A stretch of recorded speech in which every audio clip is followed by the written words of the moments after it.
He is the WBO #2 ranked featherweight contender from Salinas, California, Ruben Villa. He's the former junior featherweight champion of the world from San Juan, Citlantepec, Mexico, Emanuel Vacant Navarrete. Fresh off a dominant run as WBO Super Bantamweight champion, Emanuel Navarrete was stepping up in weight and looking to make an immediate impact at featherweight. They finish things off here in round number 11. Russell Morris giving it a look. There it is. TKO victory. Known for his awkward angles, high punch output, and relentless aggression, Mexican had become a fan favorite and a feared presence in the lower weight classes. When you're down there. Oh! There's that left lead! His lone career loss came early, and since then, he had steamrolled opponents with unorthodox pressure and devastating power. Possesses the lottery ticket. Tie up. He stumbled back. Tie up, Wilson. Stumbled back. Tie up. They gotta get in there. Headshots running down from Navarrete. Body shot mixed in. It is over. The vacant WBO featherweight crown was up for grabs in this battle of styles. Navarrete's raw power and unpredictability versus Villa's precision and polish.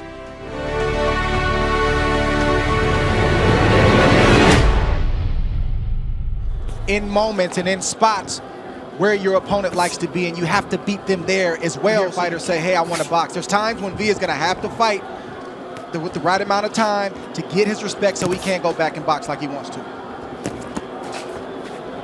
He didn't get a chance to make Navarrete pay, but he needs to take advantage of every situation. Navarrete's the perfect style for us. Nice left hook right there. That was part of the plan, the essentials. And he steps out of range when he needs to, but then he comes back in range quickly to try to land some offense. But nice step around right there from him. So he's trying to change the rhythm up with his punches. Oh! And the uppercut scores the knockdown here in round 1. 5, 6, 7, 8. Come here. Awkward, but effective. Upset-minded Ruben Villa ends up on his seat in round 1. Look, Navarrete, he throws punches at the oddest angles. It looked like he was getting ready to load up for a left hook, but he brought it underneath, surprising Villa with this shot. Villa never saw that punch coming. Never saw it. Had he ever been knocked down before? Moments in championship fights are all about. Now the fight starts. Yeah. Now you got to ask yourself, do you really want it? That's what Villa has to ask himself right now. And make sure he makes him pay because he's lunging with his shots. You know, and most of the time, that's a great point that Bernardo makes. But that's when you're facing a conventional guy. Yeah. That left uppercut, there was nothing conventional about it. It was set up.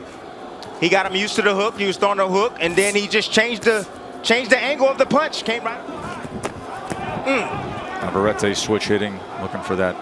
Got to be perfect. Nothing perfect about the other guy, and he doesn't care, but it's tough to be perfect every step of the way. Well, that's what I said in the Villa trying to split the guard with the left hand of his own moments ago. Looking to settle in here to round 2. Slick is this guy, if not slicker, than Villa. I think he gives Navarrete problems. Yes. Navarrete this belt to move up to 130 pounds, creating the opening that these two are now fighting for here tonight. Going to take a short break. Come back to Vegas in a moment. World title fight. Emanuel Navarrete having scored the knockdown in round number 1. I'm unsure at the moment. Look like the left right there, but great job right there from Villa. No, it's easier said than done, but Villa's got to have a short memory, which is boxed beautifully, excuse me, the first round. Knocked down, but that doesn't mean that you're out of the fight. Balance, he's not ready for any offense. Villa needs to take advantage of those opportunities. Advantage of when he misses. Of course, gives him certain offensive advantages, but for his opponents. Yeah, he does, but that's the problem, you know, with the instruction. And he has to be in range to get hits off and to land punches and even risk getting hit yourself. If he was able to catch him this early, it doesn't bode well for Ruben Villa because he has yet to turn it on. He's using his legs right now. Navarrete, he's allowing him to be aggressive. Villa cannot afford to stay still for 1 second. 2-second rule for him right now. 1, 2, get out the range. 1, 2, get out of range. Coming to the end of 3, world title on the line here live from Vegas. Don't go anywhere. showed some of that in that third round with the counterpunch. To let Navarrete know that if you get reckless, I can hit you. As the fight progresses, you want to see Villa have confidence. Get ready for Navarrete. I mean, I watch him. He's switch hitting. He's awkward. He's a rule breaker. He's long. At least when we spoke to him, they talked about how slow a foot he was. Villa is making him look like an amateur. Navarrete swinging all wild, missing wildly. Villa, don't get too greedy. Boom, boom. Two-punch combination. Something to make him think twice about missing shots and falling off. There it is. There it is. Second knockdown scored. It comes here in round 4. 5, 8. You want to fight? Yeah, I'm good. Give me your gloves. You okay? Yeah, I'm good. Fighting for a world championship. There's that left uppercut again. Let go. Looking for the right shot, and he found it. And Villa's hurt. Trying to become a 2-division. Mauling on the inside, looking for a right uppercut that time. Villa still seemingly affected. We'll take a short break and show you that knockdown. Don't go anywhere. Moments ago, watch the short left hand against the uppercut. Yeah, Villa trying to get position. He blocks a shot right there. And he steps back and he looks for the uppercut. But what happens? He gets caught with the straight left hand. This is boxing 1-on-1. You drop the opposite hand when you're throwing a shot, throwing the uppercut from a little bit too far away. Emanuel Navarrete, he's awkward, but it's effective. He is so much fun to watch. By the way, we told you nobody throws. Villa just can't keep him off of him. Nope. As Navarrete said would be the case. There's work on the inside. Let's check in with Bernardo. And right now is Villa getting exposed. He said this fight was going to be easy. He didn't. He said by the end of round 5, I will have my arm raised. You know, it's funny when we come into the fighter meeting, I always ask him that because he said that he was gonna take him out, and he did. The title against the world champion, and then when he beat him down in the rematch, he just jumped up in the air. He's feeling good, Tim, and I think the upper is gonna be the shot. Does whatever he wants. Can he close? Stop me because he had no punching power. And I got bricks. Wait till you feel these bricks. It's exactly what he said. And Villa has. And he's feeling more of it here in this 5th round. It's always easier said than done. Well, that he's in his rhythm. That motor is going. Deal with a guy like Emanuel Navarrete. And here's a challenger when we broadcast his first fight against Dogbabe. Seeing more and more of as his career goes on. Yeah, he's got a lot of nasty. Yeah, he's a good boxer. I respect him. But when he feels my power, it's nothing he's going to be. He's going to make it difficult for him to catch him. Exactly what he said in the fighter meeting. Oh, body shot. Heavy shot. Placed right hand to the solar plex. That hurts. Look at that. Lunging in with that shot right there. That's the shot he's still looking for, Tim. He's still looking for the uppercut. He's up, underneath. As soon as Villa falls asleep, a little bit more. Emanuel Navarrete in complete control here of top-tier fights from right here as we start round number 7 of this WBO Featherweight World Title. Give me Lomachenko. Let's go right to the top. So we will know who is the lightweight champion and then settle in, and you don't even have to pay for Lomachenko and Lopez. Emanuel's cousin and his trainer said, look, we knew that at some point he was either going to running, so I told Emanuel, don't get too desperate, just walk him down. But I can see he has above average ring IQ. And to fight him in his position to be able to land his shots, and then he comes back up, he starts bouncing it. I got a news flash, fellas. What's up? Navarrete is on cruise control, and he's been on cruise control this whole fight. Even though he's pacing at a higher level, he hasn't had to go there tonight thus far. Villa tries to place a left hand. There's a right hand to the body from Navarrete. Villa that scored the knockdown in the 4th round. We start round number 8 here. That's the shot he's looking for right there. Trying to set it up, Dre. Blocking punches with his hands, though, and that's not good because Navarrete is just too strong. I need Ruben to take advantage of those counter opportunities. He's making him miss, but he's not making him pay. Getting close, and he's just looking for him to make a mistake so he can make him pay. Twice. Why not let your hands go? He's a good fighter. Ruben Villa is a good fighter. He's got a lot of amateur pedigree. Give yourself a chance. Let your hands go like that. You may land something. It's part of the reason because that would be plan B or plan C of plan A.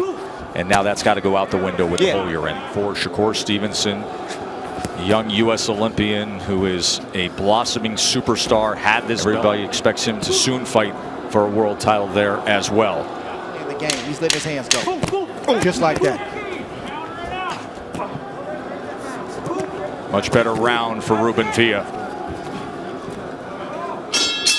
Nonito Donaire, and now the bantamweight champion of the world, one of the stars of the bubble this summer with his. So my biggest takeaway right now for Navarrete is that he needs to focus a little bit more on the body. When you get a guy moving like Villa's moving right now, side to side, trying to, keep you off balance, go to the body. And Villa, even though he doesn't have a lot of knockouts, he can hurt Navarrete. I know it doesn't seem like that right now. Just staying mentally focused and picking up the pace. Yeah, I agree with you, Dre, on that. Not like him when you see the offensive output. I think Magdaleno, with his experience, I think with his boxing ability, he got punching power in both hands.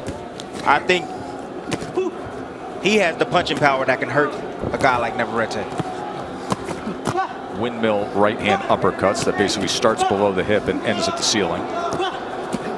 Oh my goodness. Stop! Put your hand. Exactly. And he will often punch himself into another stance. He'll throw a punch and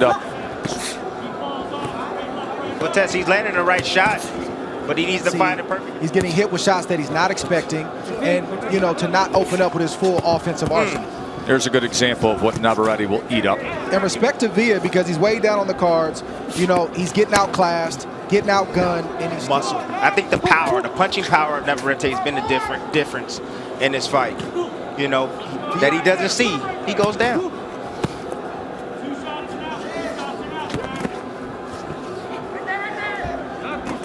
It's a long striding left hand as he switched stances. He breaks every rule in boxing, man. I have a hard time. He's just one of those guys. He has an ugly style. Just ugly. good right hand from Navarrete. This is in 9 months after winning a junior featherweight belt. Featherweight champion. 6 minutes away from that reality if he can stay the course. For Villa, he's never been in an 11 round. He's never been 12 rounds before. So trade with him. Don't trade with Navarrete. You know, they'll wait out a champion and let him move up and go for a vacant title. There's different strategies that guys use. Established champion. And I know this belt is vacant here, but, you know, Navarrete didn't lose his belt. And as we've talked about, there's been more and more belief with every visit we've had. In no uncertain terms, he said, I want to get hurt. I want that kind of fight. So when you're dealing with a guy with that kind of mentality. 20 years of boxing, where do you put it on the list? And he just go to the ESPN app. Click on boxing, click on top. Tyburanchek Zepeda. Left uppercut again. When we return.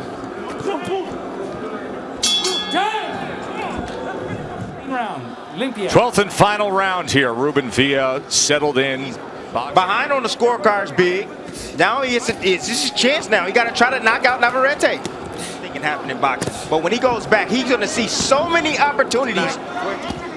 And he's taking some shots right now from Navarrete. Navarrete still trying to land that left uppercut. He is. He hurt. Boy, loves pulling the trigger on that left uppercut, doesn't he? Yes, he does. He takes that dip. It comes from down near the knee, and it's got. I described it as being like a windmill effect. I need to ask him, who taught you how to throw that punch like that? Let me meet that guy. I wonder sometimes when I watch him how much teaching was really going on in the gym. This is just Two-division world champion. You got to respect that. How do you train for a guy like Navarrete? Being outside where he can land those kind of uppercuts is where you need to live. That's why outside, it's not going to do it against Navarrete. Boy, things change once you experience Emanuel Navarrete as we come to the finish line of our World Championship fight.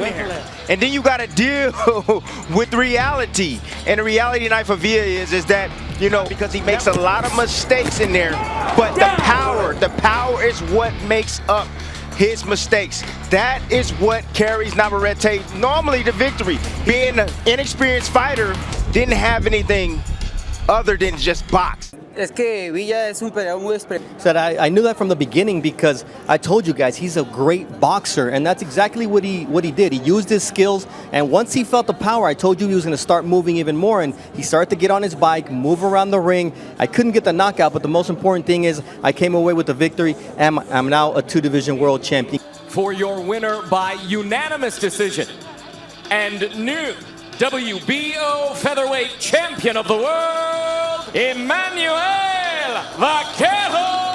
Navarrete.